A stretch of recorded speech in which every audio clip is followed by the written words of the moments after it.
원장님, 갱년기 여성분들 중에 잠이 너무 안 와서 미칠 것 같다 그런 말씀을 많이 하시잖아요. 그게 왜 그런 걸까요? 갱년기 불면은 단순한 노화 문제가 아니고 호르몬과 뇌신경계, 체온 조절 시스템 이런 것들이 모두 뒤틀리는 복합적인 문제라고 알려져 있습니다. 갱년기 때는 에스트로겐이 급격히 감소하게 되는데 이 에스트로겐은 단순히 여성 호르몬인 것은 아니고 멜라토닌, 세로토닌 이런 호르몬과도 연관이 깊어요. 멜라토닌은 수면 유도 호르몬이고 세로토닌은 안정 호르몬이죠. 그래서 에스트로겐이 줄면 뇌가 밤에 잠들어야 한다는 그런 신호 체계를 잘 못 보내게 된다고 합니다. 그래서 에스트로겐이 줄면서 세로토닌이나 아니면 멜라토닌에 영향을 주게 되니까 잠자는 신호가 별로 안 오게 돼서 잠을 못 자게 된다 이렇게 있고, 두 번째는 자율신경계의 교란입니다. 갱년기 때는 교감신경이 과항진되는 경우가 많이 있어요. 교감신경은 몸을 각성시키는 상태로 만들기 때문에 이게 밤에도 꺼지지 않으면 가슴이 두근두근거리면서 자다 깨고 깊은 잠을 잘 못 자게 되고 이런 것들이 반복될 수가 있는 것이죠.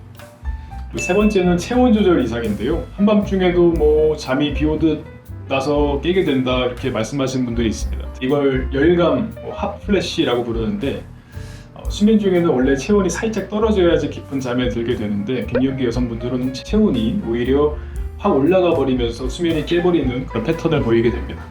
네 번째는 정신적인 스트레스나 우울감입니다. 갱년기 때는 단순히 신체만 변하는 게 아니라 정서적인 변화, 그리고 정체성의 변화 혹은 자녀의 독립, 노화 같은 인식 때문에 심리적 스트레스가 복합적으로 작용하게 되고 이것들이 수면의 질에도 영향을 준다는 연구가 훨씬 더 많이 있는 것 같습니다. 그렇다면 한의학적 관점에서 본 갱년기의 불면은 어떨까요?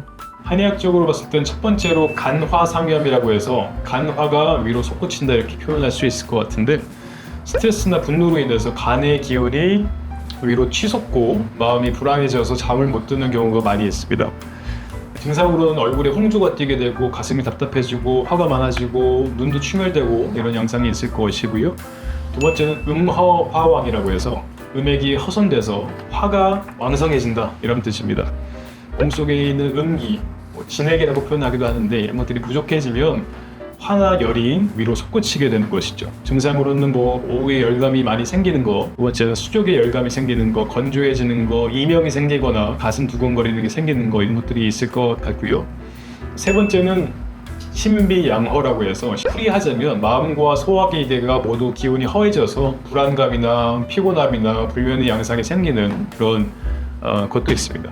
이 증상으로는 정서적으로 좀 안정이 안 돼서 잘 울게 되고 혹은 머리가 무거워지고 식욕도 없어지고 꿈이 많아지고 기운이 없어지는 그런 양상을 보일 수가 있겠습니다. 그래서 갱년기 불면이라고 해서 모두 같은 한약 처방을 쓰는 것은 아니고요. 개인 체질이나 불면의 어떤 원인 이런 것들을 고려해서 간열을 끄는 걸 쓸 수도 있고 음기를 보충해주는 걸 쓸 수도 있고 심신을 안정시키는 그런 약을 쓸 수도 있고 해서 한약마다 조합을 써가지고 환자분마다 맞는 개별 처방을 쓰게 되는 경우가 많이 있습니다. 그렇다면 생활관리로 불면을 다스리는 방법은 어떻게 될까요? 이거는 사실은 갱년기 분들뿐만 아니고 불면 장애를 앓고 계시는 분들 다 똑같을 것 같은데요. 첫 번째로는 이른바 수면 위생이라고 하는 것을 철저히 지키는 겁니다. 수면 시간을 일정하게 고정시켜 놓고, 예를 들어서 어떤 분들은 주중에 일하니까 주말에 좀 몰아서 주무시는 거 이런 것들이 있기도 하고 이런 것들을 피해 주시는 게 좋다 이런 말씀이고요. 두 번째는 침실은 어둡게 하고 약간 시원하게 유지하는 것이 좋습니다. 제일 좋은 온도는 22도에서 24도라고 하는데 여름철에는 에어컨 온도를 22도에서 24도 맞춰 놓으시는 것도 좋고요. 그 다음에는 요즘에 밤이라고 하더라도 외부에 조명이 많기 때문에 빛이 새어 들어오는 경우가 있으니까 암막 커튼 같은 것들 방 안에가 완전히 어두워질 수 있게 해주시는 게 좋기도 하고요. 세 번째는 스마트폰 사용은 최소한 잠들기 1시간 전에 중단하는 것이 좋습니다. 이 핸드폰에서 오는 어떤 정보들 때문에 교감신경이 항진돼서 잠을 못 자는 경우가 많이 있으시니까 스마트폰 사용은 최소한 잠들기 30분 전에는 마치시는 게 좋을 것 같습니다. 낮 시간 동안의 활동을 충분히 늘리는 겁니다. 낮 시간 동안에 햇빛을 충분히 쬐고 가벼운 산책이나 운동을 하게 되면 밤에 멜라토닌, 그러니까 수면 유도 호르몬이 더 많이 분비된다는 연구가 많이 있거든요. 그래서 낮에 충분히 운동하시고 산책하시고 활동하시는 게 밤에 잠을 잘 자게 하는 충분한 어떤 원인이 될 수 있을 것 같습니다. 카페인과 알코올을 조절하는 건데요. 카페인은 오후 2시에는 절대로 금지고요. 조금씩 먹더라도 절대 안 됩니다. 또 술은 잠들기에는 도움을 주지만 깊은 잠을 자게 하는 데는 방해를 하기 때문에 어떤 분들은 술 먹으면 잘 자 이렇게 하시는데 잘 들다가 중간에 깰 수도 있고 잠을 얕게 잘 수가 있기 때문에 꼭 카페인과 술은 잠에 있어서는 피해 주셔라 이렇게 말씀드리고 싶습니다. 네 번째는 매운 음식이나 소금기가 많은 음식을 피해 주시라인데요. 매운 음식 혹은 짠 음식은 체온을 올리기 때문에 피하는 것이 좋고 대신에 발효식품이나 따뜻한 보리차, 숙면에 유도가 된다고 하는 아미노산, 단백질 계열이 되겠죠. 이런 것들을 많이 드시게 되면 잠이 잘 오는데 도움을 줄 수가 있습니다. 또 최근 연구로는 바나나 같은 것도 도움이 되고요. 견과류도 도움이 되니까 매운 음식이나 짠 음식보다는 단백질류, 보리차류, 발효식품류 드시는 것들이 훨씬 더 좋겠다 이렇게 설명을 드리고 싶습니다. 그렇다면은 설명한의원의 치료 접근 방법은 어떻게 될까요? 그래서 한약을 먹는다고 해서 바로 그날부터 잠이 풀풀 잘 오고 하는 경우는 있기도 하지만 흔하진 않고요. 한약은 중요한 치료 도구이긴 하지만 한약이 전부인 것은 아닙니다.